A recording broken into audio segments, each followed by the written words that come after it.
You're watching PEGRI TV, Rhode Island's public access channel.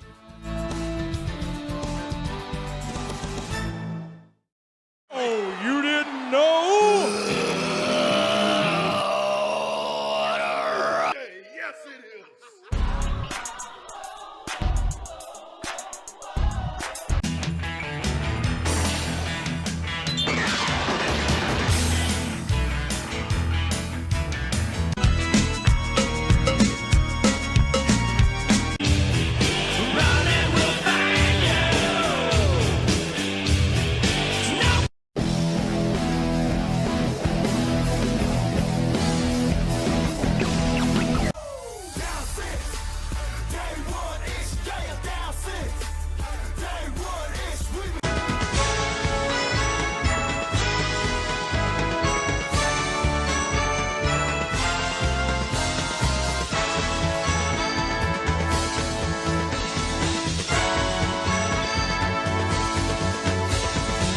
Welcome everybody to the Hot Tag.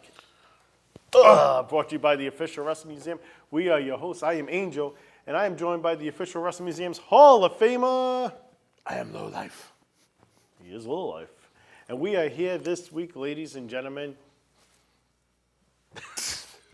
Batman's in the house. Answering your questions, and we thank you guys for sending them in. You guys can send them through our website, our social media, on our YouTube channel, and we'll answer as many as we can. Before we kick off, we just want to send our condolences out to Fifi. A lot of people know her more now as Wendy because that's her real name, and Ric Flair, the passing of her daughter, her son, and stepson. We're just thinking about you guys during this time. All right, I didn't know. You didn't know? I know, when you said Fifi, I was like, wait, she died? No, not her. Is that the only announcement for this? All I think so. right. Yeah, let's get into these times. All right, let's get right into it. Yeah. I am Batman. All right. Actually, you know what? I remember the question I pulled out last week. Remember when I didn't read it? Do you want me to go with that one first? It's in It there. doesn't matter. We'll just go with this one. It was like light bulb, All right. All right. and the light above his head got bright at the same time. Do you see NXT being like Raw and SmackDown in the future? Matt from Lincoln, Rhode Island. So I don't know necessarily what that means. Does that mean like a... No, I mean, I think it has its niche. It's its developmental thing. Do I see it being like Raw or SmackDown? I think that the highest point it's been has been when it was like the super indie, when they had like Samoa Joe and Kevin Yeah. Owens, and it was just every match was like a 5-star match. Like you couldn't pick a bad match, even on TV. And I think that was the highest. It was more entertaining than Raw and SmackDown at that time. The matches were so great. Yeah. I almost didn't want guys to get called up. And I think where it's at now is where it should be. I don't want it to be like Raw and SmackDown. Raw and SmackDown are now that Raw is 2 hours, I actually find For right now. SmackDown, for right now. For right now. I actually find SmackDown to be the more entertaining of the two shows. I don't know, Raw, because I think it's dropped down to the 2 hours from 3, it hasn't found its niche yet Yeah. in that 2-hour spot. I- But then again, in 2 months, it could be backed up to 3 hours, so. Well, exactly. And we talked about, too, that Raw was actually a pretty good program for a couple of weeks. Then they seem to have dropped the ball some.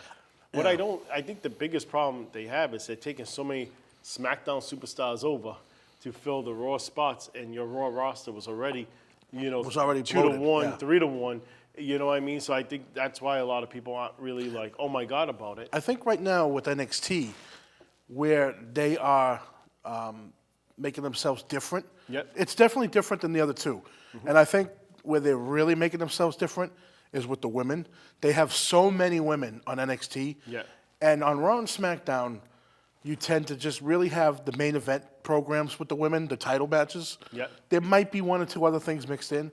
With NXT, they have 2 solo women's titles that have the whatever you want to call it, the NXT title and the North American title. And then, so you have the 2 title programs, but they also have programs for other women that aren't involved with the titles. So they have a lot of focus on the women. Right. And I think that differs it from Raw and SmackDown. So, no, I don't think it's going to be ever like Raw and SmackDown, and I don't think it should. Well, I think they're trying to get it to be that next brand of the company. Yeah. I think what you said really hit it on the nose. That era with Samoa Joe and those type of guys there was, I think, the peak of the company. Yeah. The peak of that particular. Definitely. Yeah. I think now with this developmental indie program they're doing, there might be a chance, but until they move completely out of the Performance Center, until they really get themselves out every single week, it's being promoted, they're going to be here, there, and everywhere. It's not like a last-minute sale. That's the only time you can ever see NXT as its own individual brand. Yeah, I think it's going to take a couple years just to get that stigma out of people's minds. I think if there You know was what I mean? anything that is, like for me, if there is something that kind of holds NXT back now, it's the Performance Center. They're always doing. I mean, now they are trying to branch out. They are. Like they're doing the ECW show next week. They did the one in Philly. Those are different, and they make that show. They gave me like the ones that they just did in the nightclub there, and was it in Philly or? No, Yeah, no, St. Louis and St. Louis and Chicago. Chicago. Sorry about that. Yeah, those two felt different, especially the second one in St. Louis. If it gave me a Shotgun Saturday Night feel because it was like they came in Kinda off did, the yeah. stage, and I think if they do okay, so maybe if we do that once a month, go on the road once a month for a show, okay. But being in the Performance Center with the same crowd every week, that does Right. I think make they- it just kind of like not stale, but it's like put a fresh coat of paint on there every now and then by going on the road once a Right. month or so. And you know, if they want to cut back all these shows too, and you know, we've said before, it's good for the workers because they get to rest their bodies and be with their families. But it's it's not the best for the fans. Pick up a weekly show every week for NXT out someplace, and then you can kind of build up that in between spots. You know what I mean? And you may have a chance of becoming something quicker than just sitting around. Hockey pads. All right, Batman. Paul from Cumberland, Rhode Island. Were you guys fans of Davey Boy Smith? Oh yeah, I mean Absolutely. when the Bulldogs were one of the best tag teams of all time. Yep. Matilda was probably the best mascot of all time. Oh, yeah. Frankie was cool, but Matilda. Damien yeah. was cool too, but Matilda. Yeah. And then when Bulldog came back, he had that awesome look with the dreads. Yeah. He was huge. The, Good mid card guy, and I mean he's always been good. His promo skills have always been lacking, and that's held him back. But yeah, but I think too, if you think about it, back in the day, the English language barrier. Well, he wasn't really he a had good talker either, That accent, Yeah. was strong, and I think that kind of covered it a little bit. He definitely had the physique to be. He definitely had the wrestling ability to be. He could do, a little bit of everything in that ring. I think he was just kind of held back from a potential of what he could have been at that time. Let's think about if they didn't have Hogan, if they didn't have Warrior, if they didn't have, say, even Savage back then, Bulldog could have been one of those top guys. all right, who and what? This is.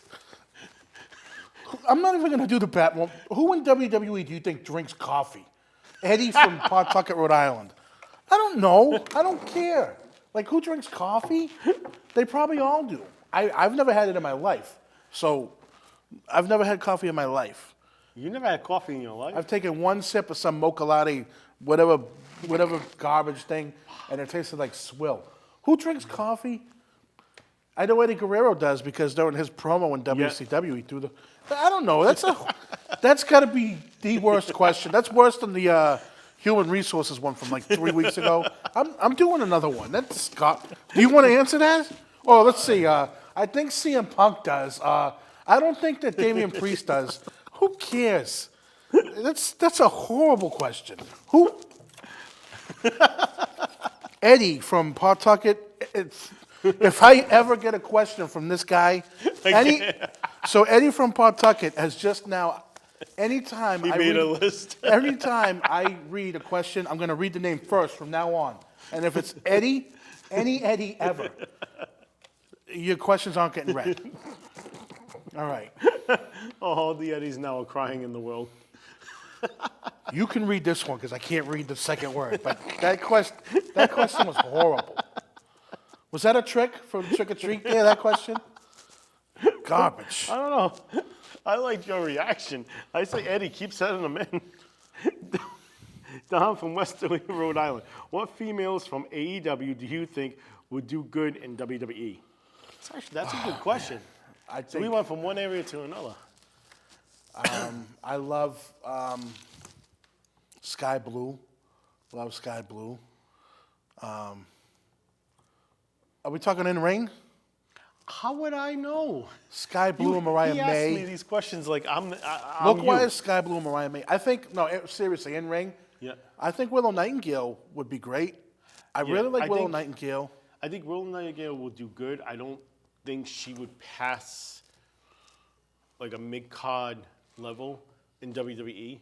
I think she'll have a better chance in AEW to be that top star all the time. Chris Statlander, I think, would do really well over there. Sky Blue, I think, would do good as well, too. My problem is I like Sky Blue. I like Chris Statlander, but I think that Sky Blue has too much of a similar look to a Roxanne Perez and a Cora Jade. So it's almost like too much of the same thing. And with Chris Statlander, very similar almost to a Rhea Ripley in look-wise. True. Toni Storm obviously would be good. She was there. She was there, yeah, but she was Yeah. good. She was awesome. Good. I do think Willow Nightingale, for like what they can't do with Piper Niven and Nia Jax with the big female. Yeah. Willow Nightingale is Willow far Nightingale superior was worker always a to solid both of worker. them.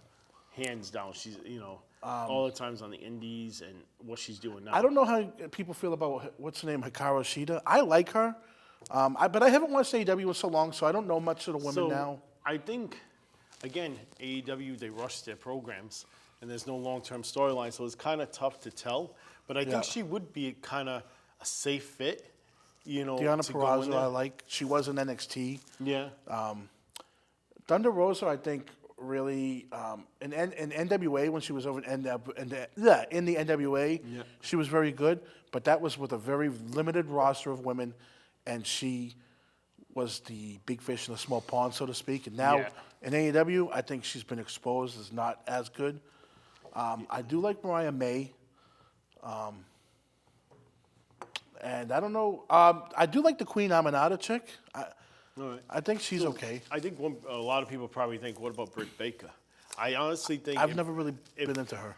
I think she was a solid worker. Actually, when I seen her, I'm like, oh wow, she's not bad. She knows what she's doing in there, and they need to get people in there to compete with her. I think the problem is if she did jump ship, they wouldn't make it any more than a Mikada. I don't think they'll ever. I think she's a really head push case, her. too. And it's because of the ties that she has and where she was. I don't see WWE saying, yes, let's bring over one of their top guys and let's make him a top over here. Yeah. Maybe, I don't know, I could be wrong, but Sasha Banks, we know what she was Yeah. capable of there. Right, No and- reason to even talk about her. The Camille chick, she's in AEW now, right? She's with Sasha. She's think like her so, bodyguard. yeah. Again, in NWA, she was a pretty big thing. She never spoke, and then she just started speaking. It took her away her Yeah. allure. She would be nothing really in WWE as far as I'm concerned. Like, they built her. I'm pretty sure, anyway, again, I haven't watched, but I think they built her as like a big power chick. You got Rhea Ripley. Now you have Raquel Rodriguez back. they turned around, they brought back Ruby Riott, or Soho. I think Ruby Riott was And good. with Rhea Ripley, have them feud against each other. I really think she could hold her own to Rhea and could be somebody that gives Rhea her run for her money. I did in like a Rhea- legit Ruby selling Riott. way What's instead her name, of Ruby that Riott? Ruby Riott or Soho, same Yeah, person. yeah. You know what I mean? Besides the quick roll-ups all the time. I did like her. Paige, you know what? Paige did Paige, never I got- just saw her take a tombstone. So I don't watch it like as I've been saying, but I do see clips, and I just saw her take a tombstone like 2 weeks ago. These are people with bad necks, and I just don't. Yeah. All right, so we spent enough time on the AEW women. There are a couple that There are are some that serviceable. will- To me, I think the best worker of the bunch for me is I enjoy Willow Nightingale. Yeah, I think she's. She works between great with a her smaller person. And Statlander, I think, are the two Yeah. that if I had a magic wand and I was working for TKO and WWE and I could grab any females from AEW, those would be my first two picks. All right, I gotta remember. I gotta read the names first. Yes. Tom from Boston, Mass. Will the official wrestling museum ever have its own figure line? I So- guess You can answer. I guess I'll just answer with the never say never. Never say never. Well, that's honestly the best line to say is never say never. We do have a lot of different things in the works.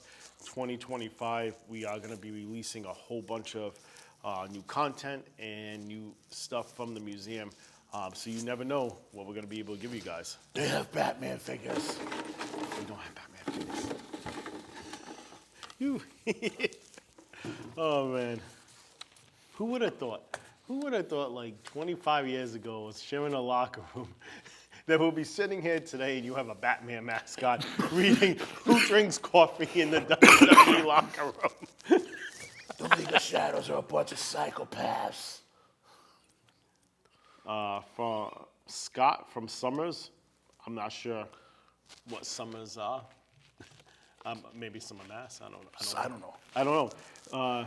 Digging the shows. What do you think of one of my personal favorites, Hercules? Oh, that's the one. So that's the one from last week. Now he's happy. Yeah. To be Batman. All right. So Hercules Hernandez. This is the one I pulled out last week and didn't have enough time.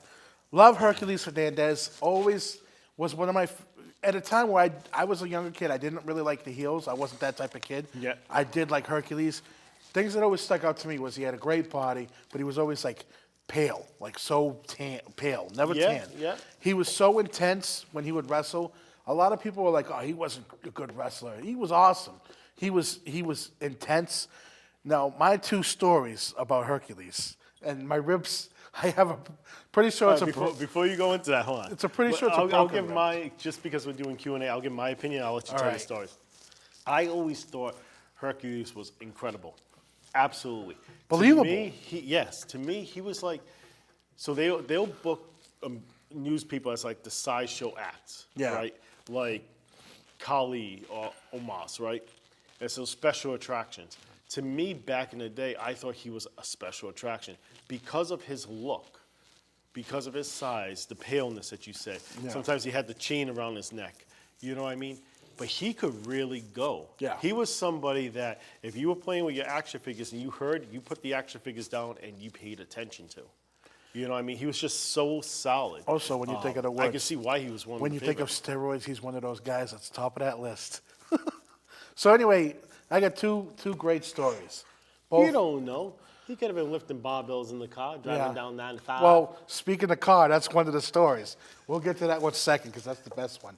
So the first one is, it was during a show back in the day, and I can't remember who was in the ring. I know it was Cornette and like the Midnight Express, and Hercules was out there and someone else, and the fans were there was a fan that jumped in the ring and was trying to beat up on Cornette. And anyway, Never do that. the cops came in and got him. They brought him to the back. So after the match, when Hercules was Cornette's bodyguard, actually. So that when they went in the back, Hercules saw the guy, went over, and open hand slapped this guy. And they said the guy went back like 4 feet, I remember hearing about knocked him that. out completely. And Cornette was like, Herc, why didn't you just punch the guy? And he's like, oh no, Jimmy, that would have hurt him. But yet he slaps this guy and knocks him back 5 feet. So that was funny. And the best story for Hercules Hernandez ever is, And that's coming from Batman right now. yeah. Well, this one's great. So Jim Cornette was telling a story that they were driving down the highway, late, like 3 a.m, driving down the highway, and they see a car, and the car's got its indoor lights on, and they're driving, and they notice the car. Oh, that's Herc.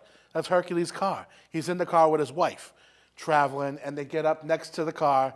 They're doing, 60, 70 on the highway, and they see his front door, the car door is open, and it's bent completely forward. And so they're driving, and they pull over to talk, and they're like, Herc, why was your car like that?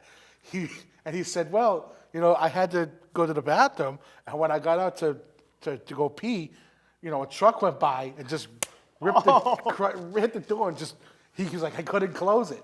So here they are driving, 60, 70 miles down the and it was cold out too. So it's such a funny story. Hercules was awesome. He was. And just to let you guys know, never jump into a ring or attack any wrestlers. You will be the one that's at fault for that, and the wrestlers won't be held responsible. Back in the day, You know man. what I mean, yeah, They lived for that. they did. That was their time to get their anger out. Same thing with trying these guys out of bars. Like, you hear about like Rick Rude would hit on guys hitting girls that have their boyfriends there, Yeah. just so that he could beat the crap out of Yeah. them. And I don't know who in their mind, and you hear about all these bar fights, and you always hear these legendary stories about Haku.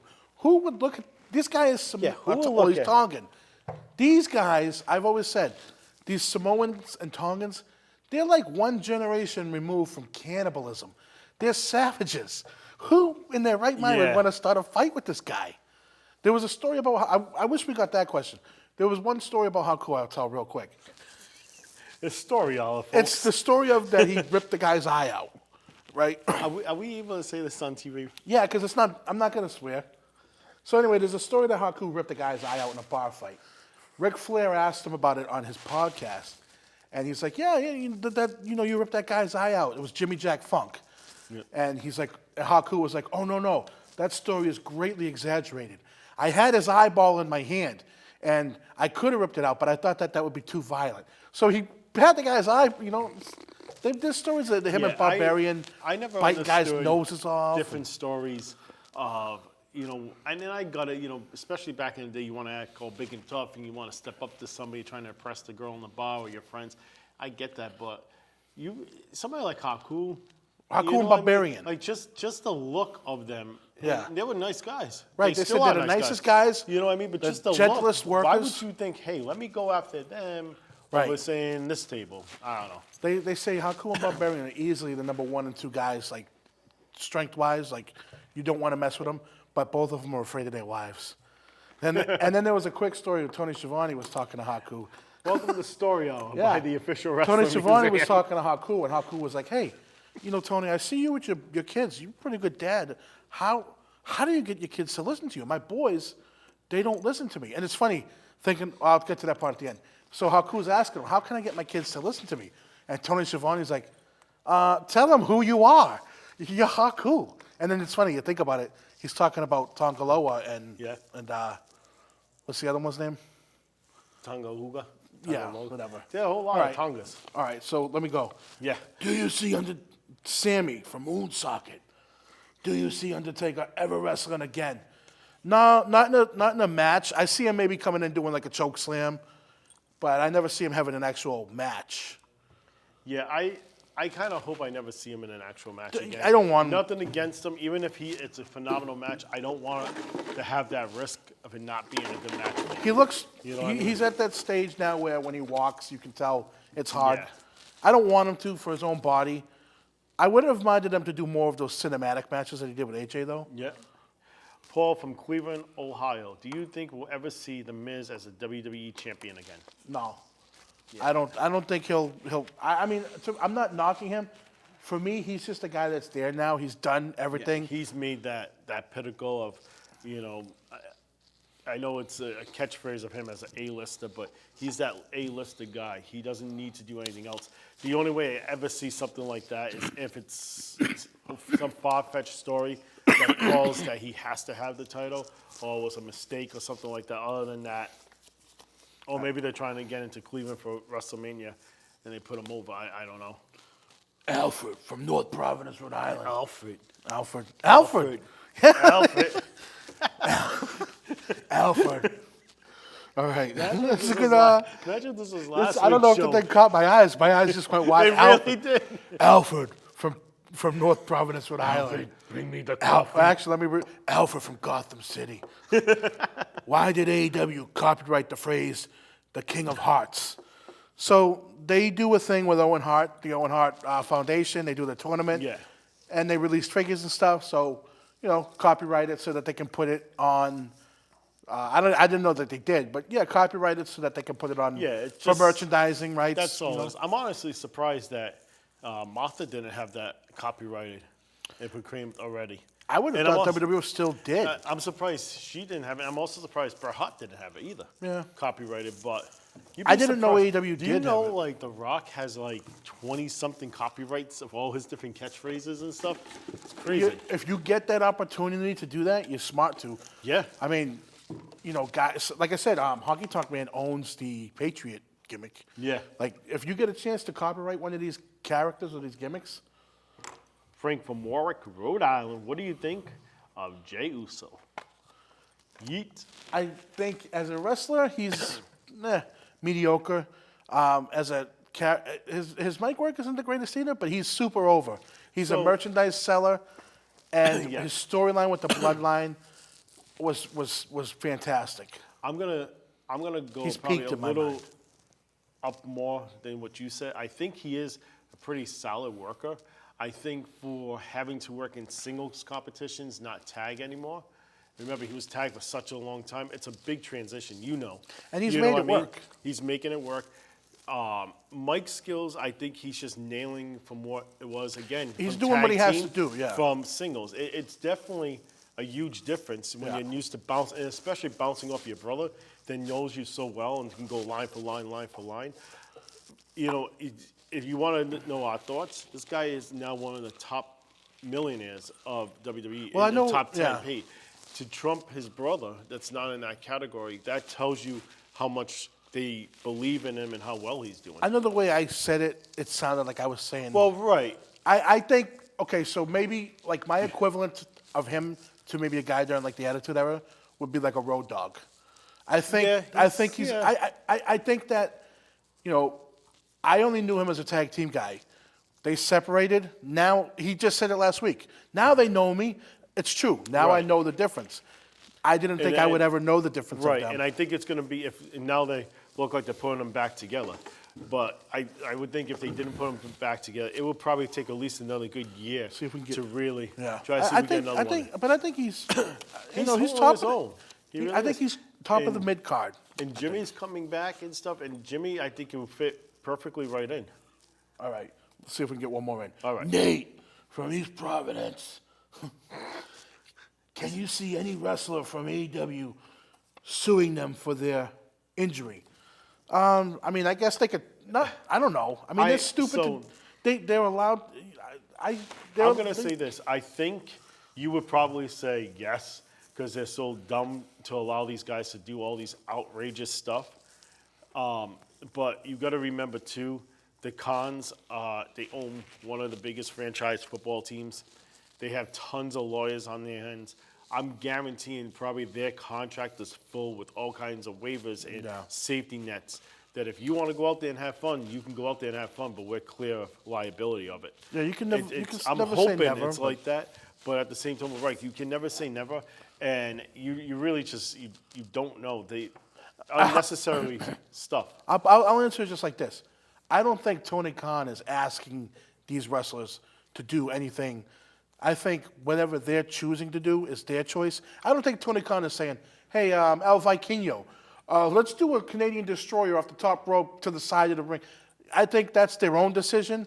Yeah. I don't think Tony Khan, so no, I don't think that anyone's going to sue. I don't know. Well, thank you guys so much, and thank you, Batman, for being here this week. This week here, we have a couple of great shows coming up. Special Halloween show will be dedicated on Off the Ropes for the Halloween Havoc WCW series versions of it, so make sure you guys check that out. Keep sending in all your questions, because without you, we can't answer your questions, and we'll just look good, and you'll just have a mask on, I guess. Make sure you do our QR code, help us make it National Pro Wrestling Day. Eddie, keep sending in those great questions, and you know what they say, you write the questions, I am the night. we got the answers. See you next week, folks.